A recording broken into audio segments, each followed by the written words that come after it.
Hello everyone, मैं फरहा आपका बहुत बहुत स्वागत करती हूँ आपके अपने चैनल मैजिक ऑफिस स्टडी में। तो आज हम एनसीईआरटी का हिस्ट्री क्लास 6 का आपका चैप्टर नंबर 7 लेकर आए हैं। हम यहाँ पर आपके चैप्टर वाइज आपके पूरे एमसीक्यू लेकर आ रहे हैं। पूरे चैप्टर का निचोड़ इन एमसीक्यू में है। अगर आप ये एमसीक्यू कर लेते हैं तो आपको इस चैप्टर से कुछ और करने की कोई भी ज़रूरत नहीं पड़ेगी या कुछ और भी पूरा चैप्टर पढ़ने की, पूरा एक्सप्लेनेशन या पूरा चैप्टर पढ़ने की कोई भी ज़रूरत नहीं है। आप अगर ये क्वेश्चंस कर लेते हैं तो आपका ये चैप्टर पूरा कवर अप हो जाएगा। आप प्लेलिस्ट पे जाके, चैनल पे जाके प्लेलिस्ट पे भी चेक कर सकते हैं। प्रीवियस चैप्टर्स के सारे एमसीक्यूज़ वहाँ पर आपको मिल जाएंगे। तो चलिए, आज का सेशन शुरू करने से पहले अगर आप चैनल पर नए हैं तो जल्दी से चैनल को सब्सक्राइब कर दीजिए, बेल आइकन को प्रेस कर दीजिए ताकि आपको टाइम से सारी वीडियोस के नोटिफिकेशन मिलते रहें। तो चलिए, आज का सेशन शुरू करते हैं। वीडियो के एंड तक ज़रूर बने रहिएगा। बहुत इंपॉर्टेंट चैप्टर है और बहुत ही इंपॉर्टेंट क्वेश्चंस हैं। चलिए, पहला क्वेश्चन है हमारा, क्वेश्चन नंबर 1। मौर्य साम्राज्य की स्थापना किसने की थी? जो मौर्य साम्राज्य की स्थापना वो किसने की थी? अशोक ने, चंद्रगुप्त मौर्य ने, बिंदुसार ने या फिर चाणक्य ने? तो मौर्य साम्राज्य की स्थापना किसने की थी? चंद्रगुप्त मौर्य ने की थी, याद रखिएगा। नेक्स्ट क्वेश्चन पे चलते हैं, क्वेश्चन नंबर 2। क्वेश्चन नंबर 2 है आपका, साम्राज्य की स्थापना में चंद्रगुप्त मौर्य की सहायता किसने की थी? जो साम्राज्य हुआ था, स्थापना की गई थी मौर्य साम्राज्य की, किसने की थी? चंद्रगुप्त मौर्य ने की थी। तो उनकी सहायता किसने की थी? अब एक अकेला इंसान तो नहीं कर सकता। जो उनकी सहायता की थी वो किसने की थी? चाणक्य या कौटिल्य। चाणक्य भी बोला जाता है उन्हें, कौटिल्य भी बोला जाता है। तो चाणक्य, कौटिल्य ने चंद्रगुप्त मौर्य की सहायता की थी, किस लिए? मौर्य साम्राज्य को स्थापित करने के लिए। नेक्स्ट क्वेश्चन पे चलते हैं, क्वेश्चन नंबर 3। क्वेश्चन नंबर 3 आपका, कौटिल्य अथवा चाणक्य द्वारा लिखित पुस्तक है। कौटिल्य अथवा चाणक्य द्वारा जो लिखित पुस्तक है वो कौन सी है? इंडिका, विनय पिटक, अर्थशास्त्र या फिर अधिमयी? तो जो कौटिल्य अथवा चाणक्य दोनों ही सेम ही पर्सन थे। तो चाणक्य द्वारा जो लिखित पुस्तक थी वो कौन सी थी? अर्थशास्त्र। याद रखिएगा, ऑप्शन नंबर सी करेक्ट हो जाएगा यहाँ पर। चाणक्य द्वारा लिखित पुस्तक कौन सी थी? अर्थशास्त्र। नेक्स्ट क्वेश्चन पे चलते हैं, क्वेश्चन नंबर 4। क्वेश्चन नंबर 4 है आपका, सम्राट अशोक का शेरों वाला विशाल स्तंभ स्थित है। जो सम्राट अशोक का जो विशाल स्तंभ है, ठीक है, जिसपे क्या है, शेरों की मूर्तियाँ बनी हुई, आकृतियाँ बनी हैं। शेरों वाला जो विशाल स्तंभ है वो कहाँ पर स्थित है? याद रखिएगा, सारनाथ में स्थित है। ठीक है, ऑप्शन नंबर डी आपका करेक्ट हो जाएगा। नेक्स्ट क्वेश्चन पे चलते हैं, क्वेश्चन नंबर 5। क्वेश्चन नंबर 5 है आपका, चंद्रगुप्त मौर्य के दरबार में यूनानी राजा सेल्यूकस का से निकेटर का राजदूत था। चंद्रगुप्त मौर्य का जो दरबार था उसमें एक यूनानी राजा थे जिनका नाम था सेल्यूकस। जो सेल्यूकस का जो निकेटर, सेल्यूकस का जो निकेटर था उसका राजदूत था वो कौन था? तो जो सेल्यूकस का जो राजदूत था वो कौन था? मेगस्थनीज। याद रखिएगा, सेल्यूकस का जो राजदूत था वो कौन था? मेगस्थनीज। और सेल्यूकस किसके दरबार का राजा था? यानी चंद्रगुप्त मौर्य के दरबार में एक यूनानी राजा था। कौन था? सेल्यूकस। याद रखेगा, कौन सा राजा था? यूनानी राजा था। और इनके जो राजदूत थे वो कौन थे? मेगस्थनीज। नेक्स्ट क्वेश्चन पे चलते हैं, क्वेश्चन नंबर 6। क्वेश्चन नंबर 6 है आपका, मौर्य साम्राज्य की राजधानी थी। कि मौर्य साम्राज्य की जो राजधानी थी वो क्या थी? तो मौर्य साम्राज्य की राजधानी थी पाटलिपुत्र। ऑप्शन नंबर सी आपका करेक्ट हो जाएगा। नेक्स्ट क्वेश्चन पे चलते हैं, क्वेश्चन नंबर 7। क्वेश्चन नंबर 7 आपका, पाटलिपुत्र का आधुनिक नाम है। जो पाटलिपुत्र है उसका जो आधुनिक नाम है वो क्या है? तो पाटलिपुत्र का आधुनिक नाम है पटना, जो बिहार में स्थित है। तो ऑप्शन नंबर डी आपका करेक्ट हो जाएगा। नेक्स्ट क्वेश्चन पे चलते हैं, क्वेश्चन नंबर 8। क्वेश्चन नंबर 8 है आपका, अशोक द्वारा लड़ा गया युद्ध जिसमें भीषण खून खराबा हुआ।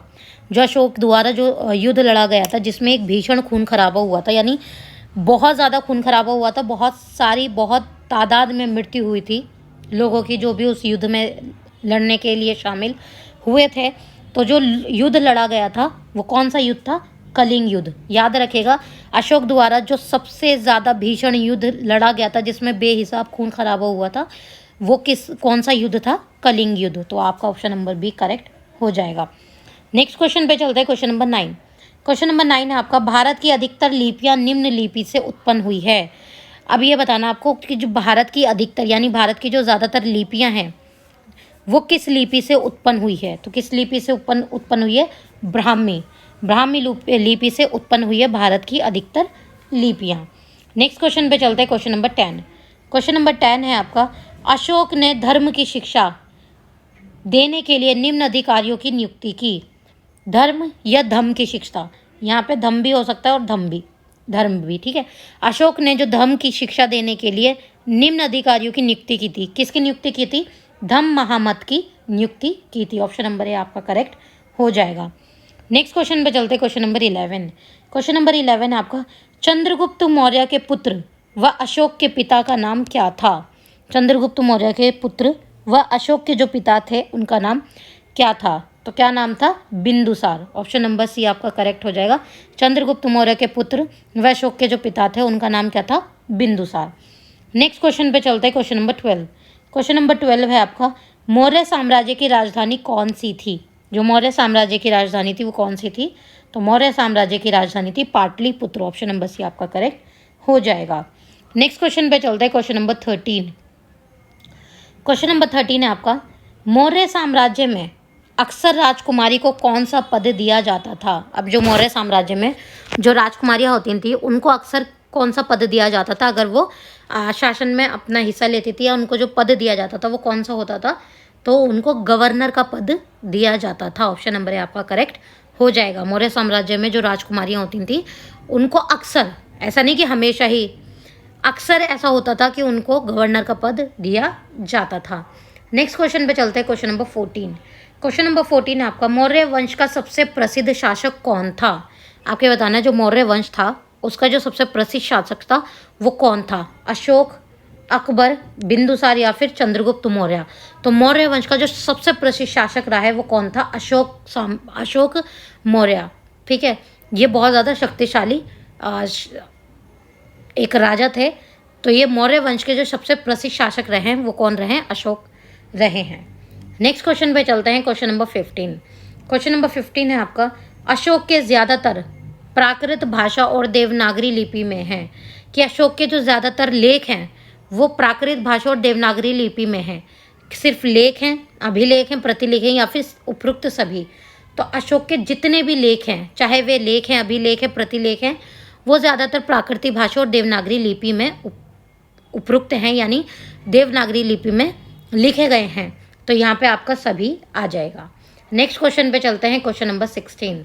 क्वेश्चन नंबर 16 है आपका, अशोक ने युद्ध नीति को किस युद्ध के बाद त्याग दिया था? आपको बताना है कि अशोक ने जो युद्ध नीति थी कि युद्ध करके हम अपना कब्जा जमा लेंगे इस राज्य पर, या जो भी है, युद्ध करके वहाँ से उसके राजा को मार दिया तो हम राजा बन गए। तो ये युद्ध की जो नीति थी उसको उन्होंने त्याग दिया था कि मैं अब से युद्ध नहीं लड़ूंगा। जो भी उनकी रही होगी नीति, तो वो किस युद्ध के बाद था? कि अशोक ने युद्ध नीति को किस युद्ध के बाद त्याग दिया था? किस युद्ध के बाद त्याग दिया था? कलिंग युद्ध, जिसमें सबसे ज़्यादा खून खराबा हुआ था। तो इस युद्ध के बाद अशोक ने क्या किया था कि अपनी युद्ध की नीति को त्याग दिया था। नेक्स्ट क्वेश्चन पे चलते हैं, क्वेश्चन नंबर 17। क्वेश्चन नंबर 17 आपका, कलिंग किस राज्य में है? जो कलिंग है वो किस राज्य में है? तो कलिंग किस राज्य में है? उड़ीसा में है। याद रखेगा, कलिंग किस राज्य में है? उड़ीसा में है। तो कलिंग जो युद्ध हुआ था वो कहाँ हुआ था? ऑफकोर्स उड़ीसा में हुआ था। नेक्स्ट क्वेश्चन पे चलते हैं, क्वेश्चन नंबर 18। अशोक ने किस धर्म का पालन करने को कहा? आपको ये बताना है कि अशोक ने किस धर्म का पालन करने को कहा था? हिंदू, मुस्लिम, ईसाई या धम्म? तो अशोक ने धम्म का पालन करने को कहा था, याद रखिएगा। नेक्स्ट क्वेश्चन पे चलते हैं, क्वेश्चन नंबर 19। क्वेश्चन नंबर 19 है आपका, चंद्रगुप्त मौर्य के समय किस यूनानी राजा का राजदूत मेगास्थनीज भारत आया? कि चंद्रगुप्त मौर्य के समय यूनानी राजा का राजदूत मेगास्थनीज भारत आया था। तो यूनानी राजा मैंने आपको बताया था कौन था? सेल्यूकस। और उसका जो राजदूत था वो कौन था? मेगास्थनीज। याद रखिएगा, चंद्रगुप्त मौर्य के समय पे जो यूनानी राजा आया था उसका नाम क्या था? सेल्यूकस। और उसका जो राजदूत था, यानी उसका जो एम्बेसडर था वो कौन था? मेगास्थनीज।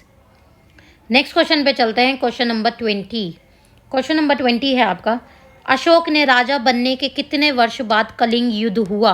कि अशोक के राजा बनने के कितने वर्ष बाद कलिंग युद्ध हुआ था? तो अशोक के राजा बनने के बाद 8 वर्ष के बाद कलिंग युद्ध हुआ था। याद रखिएगा, अशोक के राजा बनने के बाद 8 वर्ष यानी 8 साल बाद कलिंग युद्ध हुआ था। नेक्स्ट क्वेश्चन पे चलते हैं, क्वेश्चन नंबर 21। क्वेश्चन नंबर 21 है आपका, कलिंग युद्ध में कितने लोगों की मृत्यु हुई? जो कलिंग युद्ध था उसमें कितने लोगों की मृत्यु हुई? तो कलिंग युद्ध में 1 लाख या इससे भी ज़्यादा लोगों की मृत्यु हुई थी। इसलिए ये सबसे भीषण और सबसे खतरनाक युद्ध रहा अशोक के ज़माने का, उस टाइम का। इसी युद्ध के बाद उन्होंने क्या करा था, युद्ध नीति को त्याग दिया था, क्योंकि इसमें बेहिसाब खून खराबा हुआ था। बहुत भीषण तरीके से ये युद्ध लड़ा गया था, जिसमें तकरीबन 1 लाख या इससे अधिक लोगों की मृत्यु हुई थी। नेक्स्ट क्वेश्चन पे चलते हैं, क्वेश्चन नंबर 22। क्वेश्चन नंबर 22 है आपका, मौर्य वंश का प्रमुख राजा कौन था? मौर्य वंश का जो प्रमुख राजा था वो कौन था? तो मौर्य वंश का जो प्रमुख राजा था वो कौन था?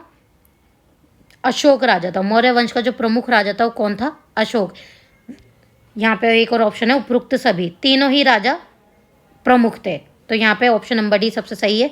मौर्य वंश का जो प्रमुख राजा था वो कौन था? चंद्रगुप्त भी था, बिंदुसार भी था, अशोक भी था। यहाँ पे प्रमुख पूछा गया, अगर सबसे ज़्यादा मतलब शक्तिशाली या बोले सबसे ज़्यादा फेमस राजा कौन था, वो तो अशोक था। यहाँ पे प्रमुख राजा था तो तीनों ही राजा प्रमुख थे, चंद्रगुप्त मौर्य, बिंदुसार और अशोक। नेक्स्ट क्वेश्चन पे चलते हैं, क्वेश्चन नंबर 23।